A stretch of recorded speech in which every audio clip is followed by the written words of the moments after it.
我的天哪，台湾完蛋了！如果没有付美国的保护费，川普会把我卖给中国了。讲话越大声越快有意义了。有什么意义？我台积大条。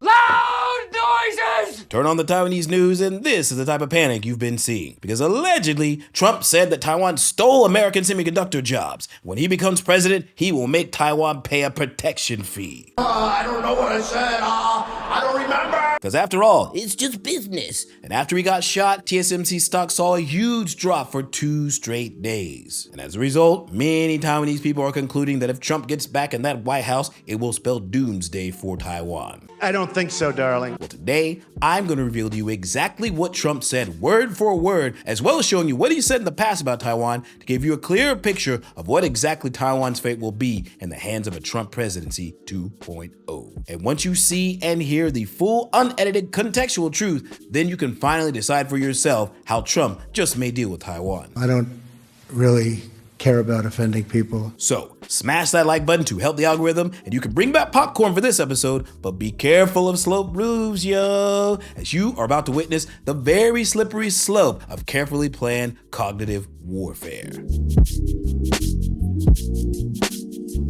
The internet age, full of fake, distorted, and heavily edited information weaponized to deceive, trigger, and disinform the average unsuspecting netizen. When it comes to news organizations and even social media platforms, I always heavily suspect the authenticity of what they are showing me. And lately, Taiwanese media has been full of headlines saying that Trump wants to charge Taiwan protection fees. When I saw this, my spidey sense immediately got to tingling. Because it's no secret that Trump and the media aren't exactly the best of friends. Fake news. It's fake. Phony. Fake. So whenever I saw both American and Taiwanese media outlets putting forth these quotes, I immediately began to suspect. Now, there were so many news organizations saying the exact same thing, but I had a hard time finding the source, and ultimately I did. It came from Bloomberg Magazine, who did a complete profile on Donald Trump. And when I clicked in to read what it was all about, I was hit with a paywall. So I paid the subscription and got access to every single word, unedited, of what Donald Trump said. Now, before I show you that, I want you to have a listen to what the author of that article said in this interview. So I sat down with him and a few of my colleagues from Business Week at Mar-a-Lago. We were there for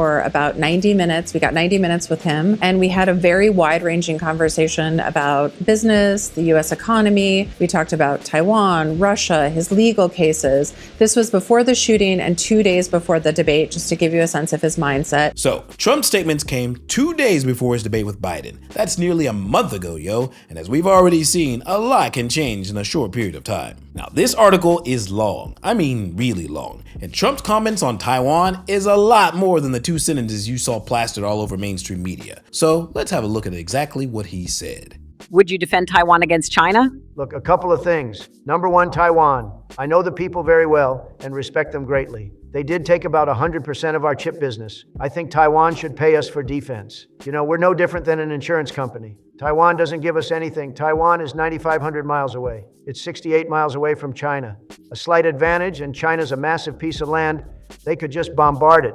They don't even need to, they can literally just send shells. Now, they don't want to do that because they don't want to lose all those chip plants. You know, all those plants, and they don't want to do that. Okay, so there are 2 things that stand out in this passage. Firstly, the question the interviewer asked. She asked, would he defend Taiwan against China? This is what kicked off the entire conversation. And the second thing, Trump said that Taiwan is very important, but that he would also ask them to pay a protection fee. Now, the way I see it, this statement isn't a perspective from Trump as a bureaucrat or even Trump as a politician. This statement is from the perspective of Trump as an American. Because the way he sees it, 你们台湾人怎么那么有钱呐？如果你要保护你，那花你也挤呀。Billions and billions and billions and billions and billions and billions. but then he goes on from there to say even more. It's the apple of China's eye.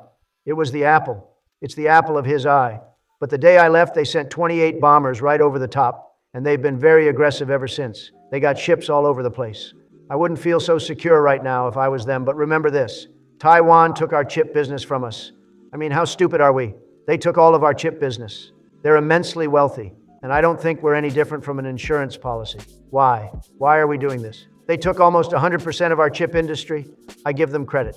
That's because stupid people were running the country. We should have never let that happen. Now we're giving them billions of dollars to build new chips in our country, and then they're going to take that too. In other words, they'll build it, but then they'll bring it back to their country. So there's one thing you need to keep in mind. This interview was held exactly 202 days from the date that we have to actually choose the next American president. And both Biden and Trump's ultimate goal is to say things that will convince people to show up and vote for them. They are trying to convince the American people, not the Taiwanese people. And that means making statements and promises that the American voters can identify with. I mean, could you imagine if Trump said something like this? Oh yes, by the way, I'm going to commit so many troops, you won't believe it, to go and fight in a war that has nothing to do with us, absolutely nothing, for a very tiny island that most of us can't even find on a map. I mean, where is it really? You think Americans would get behind a statement like that?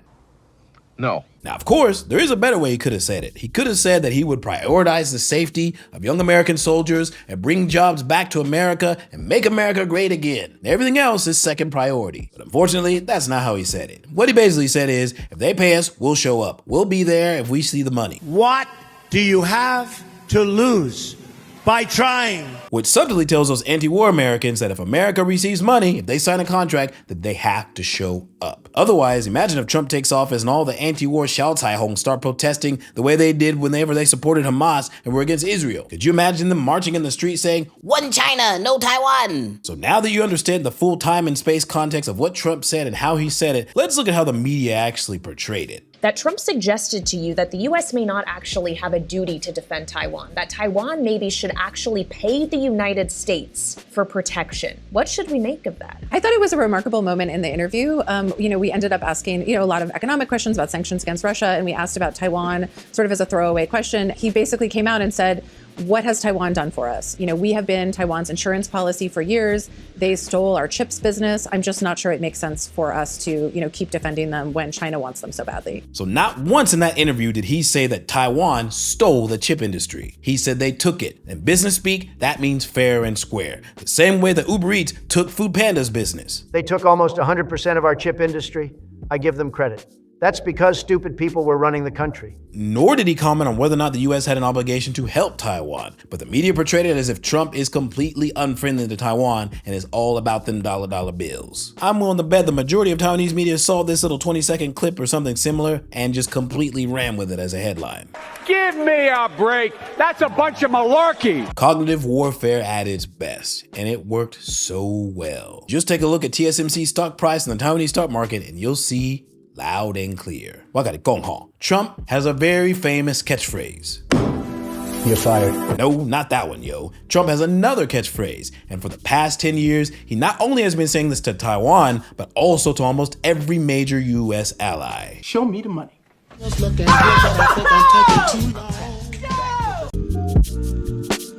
Fun fact, I like Donald Trump. You need to leave.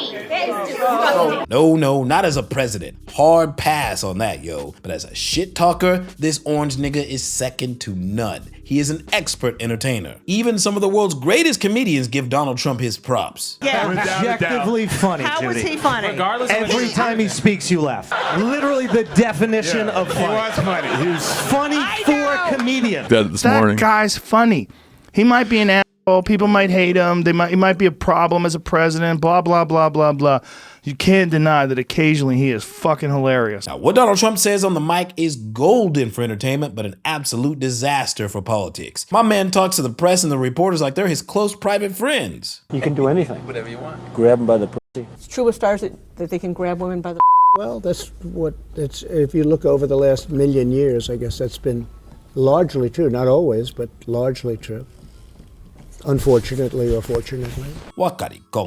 No president in history has dodged bullets like Trump or danced like he's double dick juggling like Trump, and certainly no president has publicly said on a hot mic that he wanted to grab someone by the pussy. It's not easy doing what I do, is it? Real talk. When it comes to the words that flows out of his mouth, Trump is pretty much a Super Saiyan level Haltita ambassador, saying wild shit, not just because it's fun, but because it builds a brand too. And when it comes to Trump saying that he wants to charge Taiwan protection fees, bruh, this ain't the first time, yo. He said this to almost every major country that America has ties with. So we're defending a wonderful nation, a nation that we have great relationships, but we're asking them to pay for a big percentage of what we're doing. It's not fair. We're defending nations that are very wealthy. South Korea is a very wealthy nation. They make our television sets, they make ships, they make everything. And I give them great credit. We've been defending them for many, many decades, as you know, over 8 decades. And again, the relationship is great, but it's just not a fair relationship. But on the military, I mean, we're paying for the military to defend another nation that's 8,500 miles away. And they're not the only one I'm talking to, by the way, as you know. I won't go into names, but I've done this. Nobody talks about it, but I think it's appropriate. I think the taxpayer of our country, taxpayers want to hear these things. So if you don't get an actual check from the Mexican government for $8 or $10 or $12 billion, whatever it will cost, how are you going to make them pay for the wall? I will, and the wall just got 10 feet taller, believe me. It's got 10 feet taller. So from Mexico to South Korea to Japan, Trump expects everyone to pay him for protection. But in those cases, he was at a press conference. But in this next bit, you will see Trump say this right in front of all of Europe. But 23 of the 28 member nations are still not paying what they should be paying and what they are supposed to be paying for their defense. This is not fair to the people and taxpayers of the United States. And many of these nations owe massive amounts of money from past years and not paying in those past years. Over the last 8 years, the United States spent more on defense than all other NATO countries combined. If all NATO members had spent just 2% of their GDP on defense last year, we would have had another $119 billion for our collective defense and for the financing of additional NATO reserves. The balls on this guy. But Trump doesn't stop there. Oh, no, no, no. He goes so far as to say it to the king of one of the richest countries in the entire world. We protect Saudi Arabia. Would you say they're rich? And I love the king, King Solomon, but I said, King, we're protecting you. You might not be there for 2 weeks without us. You have to pay for your military. And Japan is going to also contribute. You know, Japan, we protect Japan. They pay us a small percentage. We protect South Korea. They pay us. And by the way, we're doing great on North Korea, but South Korea, they got to reimburse us. So if you ask me, charging countries for a protection fee has just become Trump's very thin catchphrase. And you have to remember, this is the guy who went to the WWE during this presidential campaign. Trump is an absolute expert at marketing and grabbing people's attention. But if you ask me, I don't really think he understands how things work. Let's go back to the whole statement about Taiwan taking the chip industry from America. This is because the cost in America was too goddamn high. Oh, and did I mention that TSMC has spent 4 years trying to build a factory in my home state and they still ain't finished? Shit, it only took Japan 1 year to build that, yo. Now this is due to labor unions and environmental problems and a whole bunch of other shit. But in the end, Trump saying that Taiwan took America's chip business is a little bit of nonsense, yo. It was all bullshit. And here's another thing. I think the past 4 years have shown us very clearly that what a US president says isn't really that important at all. I mean, look at Biden. This fool don't even know who the president of Ukraine is, or who his vice president is, or even who his secretary of state is. Look at the heat I'm getting because I named the Secretary of Defense, the black man. I named Ketanji Brown. I mean, because of the people I've named. And now I want to hand it over to the president of Ukraine, who has as much courage as he has determination. Ladies and gentlemen, President Putin. Look, I wouldn't have picked Vice President Trump to be vice president, but I think she was not qualified to be president.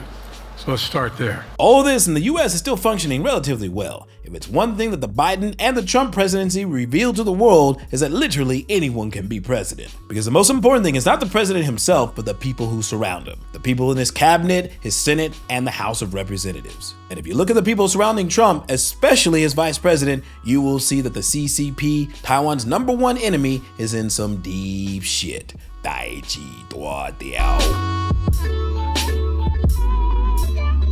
So after 4 long years of a Biden presidency, I realized one important thing. Even without a US president, America will be fine. And after seeing that debate between Biden and Trump, I think a lot of Americans saw the same thing. A senior citizen suffering from serious cognitive decline who can barely tell his asshole from his elbow. But in spite of all this, the country tends to be running pretty normally. And it's all because of the people around him, the people he has in his cabinet. So for Donald J. Trump, a senior citizen who loves to talk a lot of shit, if you really want to see what his policy toward Taiwan might be, look no further than the people he surrounds himself with in his cabinet. Back when he was president, he had 15 people in his cabinet, and 4 of them were in charge of national security and foreign policy. There was Trump's first Secretary of State, Rex Tillerson. We've made important commitments to Taiwan through the Taiwan Relations Act, through the 6 Issues Accord, and I think we should express a reaffirmation of those. Again, this is part of this approach that I'm trying to lay out over and over, that we've made commitments to people. We need to reaffirm those commitments and live up to those commitments. And I think it's important that Taiwan know that we are going to live up to the commitments under the Relations Act and the 6 Issues Accord. That in and of itself is a message. And then there was the oh-so-famous and legendary Mike Pompeo, who many Taiwanese people know because he visited this place several times. In fact, Mike was the first Secretary of State to visit Taiwan since 1979. And he is also responsible for lifting the long-standing restrictions of contacts between U.S. officials and Taiwanese officials, which has been directly responsible for the shift in policy towards Taiwan. America's diplomatic recognition of the 23 million freedom-loving Taiwanese people and its legal, democratically elected government can no longer be ignored, avoided, or treated as secondary. It is my view that the United States government should immediately take necessary and long overdue steps to do the right and obvious thing, that is to offer the Republic of China Taiwan America's diplomatic recognition as a free and sovereign country. Word on the street is that if he gets a call from Trump, Mike Pompeo will be more than happy to serve as his Secretary of State once again, which could be a very good thing for Taiwan. In addition to them, there was also Trump's former National Security Advisor, John Bolton, who publicly stated that Washington should recognize Taiwan as a legit diplomatic country. And of course, there's a jailbird, aka the former Deputy Assistant to President Trump, Peter Navarro, who has been very outspoken about his anti-China rhetoric and very insistent that America support Taiwan at all costs. Now, that was Trump's cabinet then, and we have no idea who he will put in his cabinet if he gets elected again. But there's at least one person we absolutely do know will be a part of his cabinet, Vice Presidential candidate J.D. Vance. And when it comes to Taiwan and China, this fool is very clear. This is really important for Americans to understand. The Taiwanese control the American information technology industry because we allowed them to manufacture all of our computer chips. 90%. If the Taiwanese fall to China, it will cause a great depression in this country. We have to prevent that from happening, but to prevent it, we have to be self-sufficient and we have to make our own weapons. Right. Well, my question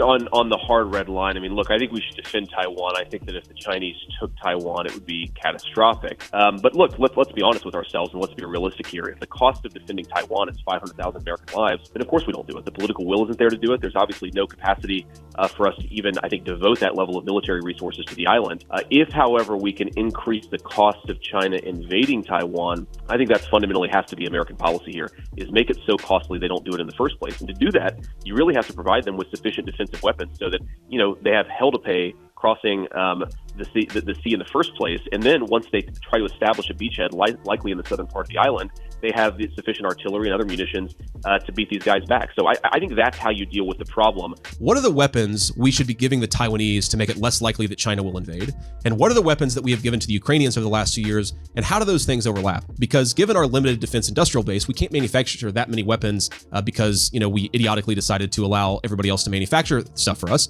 Because of that, how much damage are we doing to our munitions supply by continuing to do what we're doing in Ukraine? The answer, it turns out, is a lot.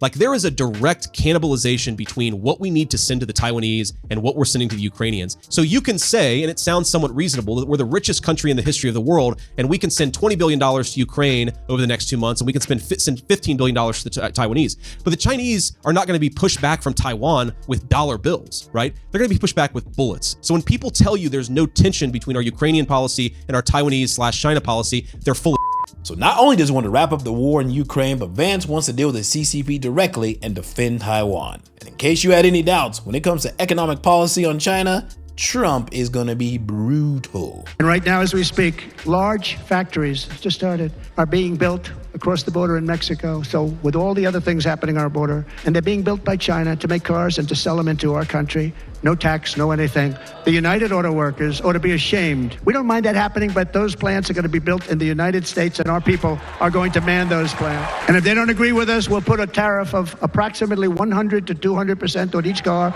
and they will be unsellable in the United States. So let this be a lesson. When Trump starts talking shit, don't take them words as legit. Now I know. And knowing is half the battle. G.I. Joe! By the way, I spent a lot of time trying to collect and research and fact check everything that Trump has previously said on Taiwan to try to get an idea of how he might deal with Taiwan in the future. And as we get closer and closer to the American election, you can bet your ass there will be plenty of slithering, sly YouTubers peddling their anti-American rhetoric, claiming that America will abandon Taiwan and not to trust America, and almost all of them will not even be American. But you do know one YouTuber who's American? Me, nigga. Pretty soon, actually in a couple of weeks, I'll be Taiwanese as well. 身份证, 护照, 户口名簿, and everything. And I can guarantee you one thing, I ain't going anywhere. I ain't abandoning nobody. And I'm willing to bet that there are plenty of Americans who live in Taiwan just like me who think the exact same way. You're goddamn right. So be careful what you hear, be careful what you read, and stay woke in the real black sense, fool, cause niggas be creeping. Stay woke.